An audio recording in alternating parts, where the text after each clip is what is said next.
Tonight we report on a drive-by shooting in Larson and an increase in reward money for information about the murder of Lucille Moore. What's happening in sports, Bob? Central Washington football looks to make it 2 wins in a row when the Wildcats host Azusa Pacific, and the Mariners will up their payroll in 2015. Let's take a peek at our Weather Center forecast. And here in the weather department, it's a little bit on the boring side, but actually very, very nice. In fact, the weekend looks picture perfect seasonal, even some 80s coming our way, details coming up. I'm Alan Troop, and we have all this and much more on iFIBER 1 News. From the iFIBER 1 HD studio here in the heart of the Columbia Basin, this is iFIBER 1 News. Your #1 source for local news, sports headlines, and our very own Weather Center forecast covering the entire Columbia Basin. This is iFIBER 1 News, and it starts now.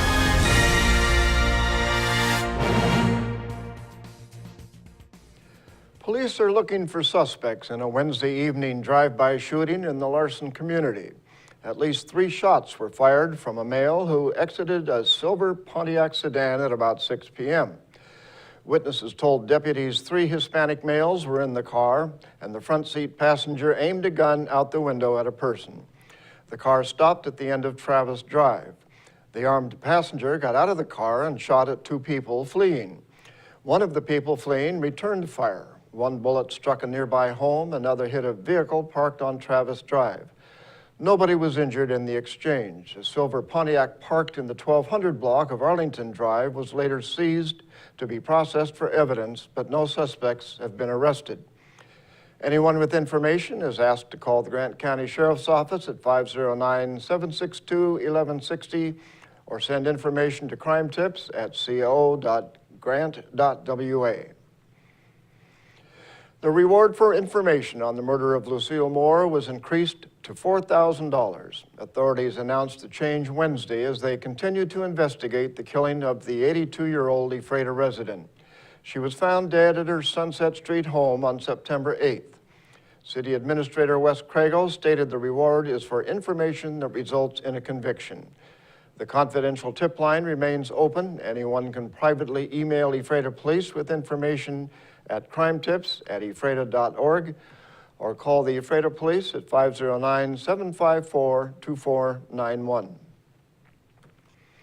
A man is facing charges after calling police to report the parents of a 13-year-old girl he was dating had broken into his home. Prosecutors charged Alfredo Faustino Diaz, a 19-year-old Royal Camp man, in Grant County Superior Court with rape of a child in the 2nd degree. Faustino Diaz was reportedly having a sexual relationship with a 13-year-old girl. He allegedly drove the girl to his home after she asked. Her parents reportedly broke into his home and began attacking Faustino Diaz while he was sleeping. He fled the house and called police from a neighbor's home. As deputies were talking to him about the break-in, the girl's parents brought the girl to the Othello police and told them that their daughter was sexually assaulted. Faustino Diaz reportedly admitted having sex with the girl, saying he thought she was 16 or 17 years old. The girl reportedly said he knew she was only 13. A Soap Lake mineral water fountain has been shut off after construction crews found problems with its wooden structure. Reporter Jeff Chu has the story. Soap Lake's watering hole is in trouble. The watering hole is where the public has free access to the lake's so-called healing mineral waters. Mayor Raymond Gravel told the Soap Lake City Council Wednesday night that the fountain on East Main Avenue is covered by a decrepit wooden structure that is not structurally sound.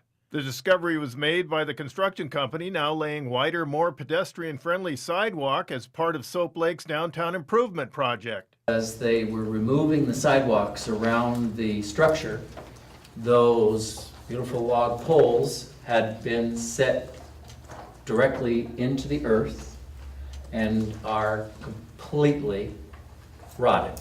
Gravel said that the contractor, Advanced Excavation, has estimated it would cost $12,500 to repair it. Council members suggested that volunteers could instead do the work, saving the city thousands of dollars. I'm Jeff Chu for iFIBER 1 News.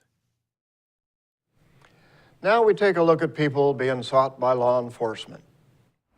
This is Sheriff Tom Jones with the Grant County Sheriff's Office. Each of the people you see here have a warrant for their arrest. If you see any of these people, we ask you do not attempt to detain or apprehend them, but call us at 509-762-1160 or send us an email at crimetips@co.grant.wa.us.